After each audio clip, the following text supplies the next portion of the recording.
महाराष्ट्राच्या लाल मातीतून आलेला प्रत्येक तरुण एक स्वप्न पाहतो.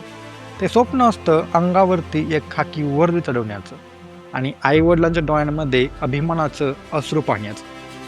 पण गेल्या काही दिवसांपासून महाराष्ट्राच्या पोलीस भरती मैदानातून ज्या की बातम्या येत आहेत त्या ऐकून कोणत्याही संवेदनशील माणसाच्या काळजामध्ये धस्स होईलशिवाय राहणार नाही.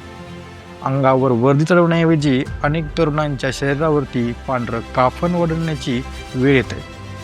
छत्रपती संभाजीनगरमध्ये सांगलीच्या संग्राम शिंदे या 24 वर्षीय तरुणाचा धावताना मृत्यू झाला. ही फक्त एका तरुणाच्या मृत्यूची बातमी नव्हे, तर एका स्वप्नात झालेला अंत आहे.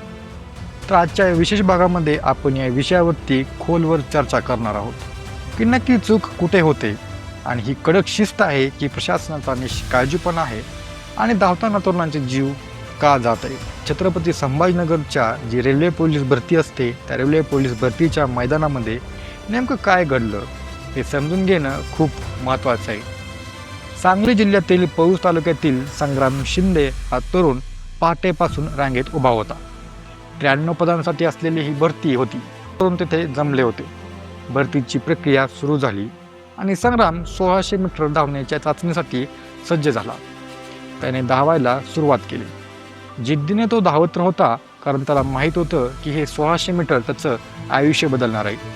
पण दुर्दैव असं की फिनिशिंग लाईनच्या अगदी जवळ पोहोचलेला असतानाच संग्राम अचानक जमिनीवर कोसळला. उपस्थित पोलीस कर्मचाऱ्यांनी आणि डॉक्टरांनी त्याला तातडीने घाटी रुग्णालयामध्ये नेले, पण तिथे पोहोचण्यापूर्वीच त्याची प्राणज्योत मावळली. संग्रामच्या घरी त्याचे वृद्ध आई वडील त्याच्या वर्दीत परतण्याची वाट पाहत होते, पण त्यांच्याकडे पोहोचली त्याच्या मृत्यूची बातमी. अशीच घटना बीडच्या दीपक व्यवहारेसोबतही घडली. या घटना पाहिल्यावर प्रश्न पडतो की आपण या तरुणांना भरतीसाठी बोलावतोय की मृत्यूच्या दाढेत ढकलतोय. पोलीस भरतीची ही प्रक्रिया अनेकदा वादाच्या बोहऱ्यात सापडते. ती म्हणजे नियोजनामुळे. उमेदवारांना पहाटे 4 वाजल्यापासून मैदानावरती हजर राहण्यास सांगितले होते. हजारो मुले रात्रीपासूनच मैदानाबाहेर रस्ते किंवा फुटपाथवर झोपलेली असतात. त्यांना नीट जेवण मिळत नाही किंवा पुरेशी झोप देखील मिळत नाही. कागदपत्रांची पडताळणी आणि इतर तांत्रिक कामात बराच वेळ निघून जातो आणि प्रत्यक्ष धावण्याची चाचणी सुरू होते ती सकाळी 10 किंवा 11 वाजता. महाराष्ट्रातील उन्हाळा आणि दुपारचं वाढतं तापमान हे धावण्यासाठी अत्यंत घातक असतं. कडक उन्हामध्ये जेव्हा एखादा तरुण 1600 मीटर धावतो ना, तेव्हा त्याच्या शरीरातील पाण्याचे प्रमाण अचानकपणे कमी होते. त्याला आपण डिहायड्रेशन असं म्हणतो. शरीराचं तापमान प्रचंड वाढल्यामुळे हृदयावरती ताण येतो आणि कार्डियाक अरेस्टची शक्यता वाढते. अनेक तज्ज्ञांनी वारंवार सांगितले की उन्हामध्ये अशा शारीरिक चाचण्या घेऊ नका, पण तरीही दुपारच्या वेळी या चाचण्या सुरूच असतात. जर एखाद्या तरुणाचा मृत्यू उन्हामुळे होत असेल तर याला नैसर्गिक मृत्यू म्हणावे की प्रशासकीय हत्या म्हणावे. केवळ ऊनच कारणीभूत आहे असं नाही, तर तरुणांच्या सवयी आणि सरावाच्या पद्धती देखील तितक्याच महत्त्वाच्या आहेत.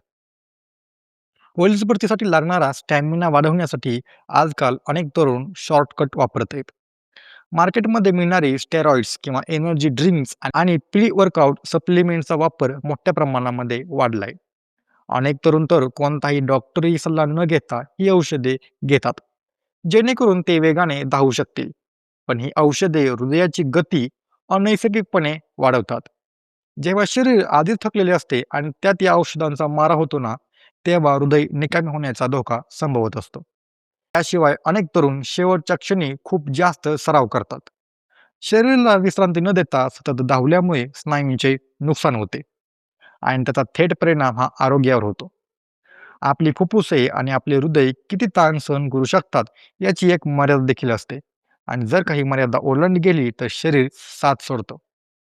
आता वेळ आली आहे की आपण या प्रक्रियेमध्ये काही ठोस बदल केले पाहिजेत. सर्वात आधी म्हणजे भरतीचा काळ हा उन्हाळ्यामध्ये नसावा किंवा चाचण्या सकाळी 10च्या आतमध्ये आणि संध्याकाळी 5 नंतरच घेतल्या जाव्यात. मैदानावर केवळ एकच रुग्णवाहिका असून चालणार नाही, तर तिथे प्राथमिक उपचारांसाठी प्रशिक्षित अशी डॉक्टरांची टीम आणि पुरेसा औषधसाठा असणे देखील गरजेचे आहे.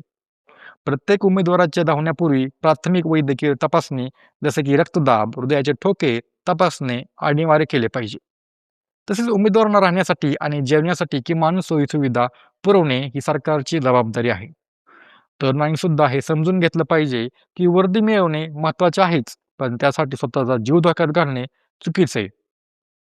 सराव करताना शास्त्रोक्त पद्धतीने अवलंब करा आणि शरीराच्या कोणत्याही असामान्य लक्षणाकडे दुर्लक्ष करू नका. शेवटी मला इतकंच सांगायचंय की पोलीस दलाला सशक्त आणि निरोगी तरुणांची गरज आहे. पण एकाही आईचा मुलगा भरतीच्या मैदानात जाता कामा नये. संग्राम शिंदे आणि त्याच्यासारख्या अनेक तरुणांच्या बलिदानाकडे आपण दुर्लक्ष करून चालणार नाही. सरकारने या घटनांची गंभीर दखल घेऊन भरती प्रक्रियेमध्ये सुधारणा केली पाहिजे. महाराष्ट्रातील तरुणांनो, तुमची जिद्द कौतुकास्पद आहेच, पण सराव करताना स्वतःची काळजी घ्या. हे आयुष्य तुमच्या आई-वडिलांसाठी खूप मौल्यवान आहे.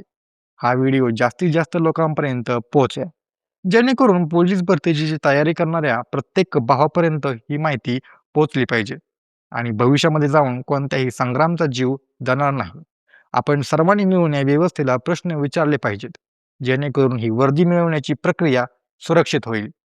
जय हिंद, जय महाराष्ट्र.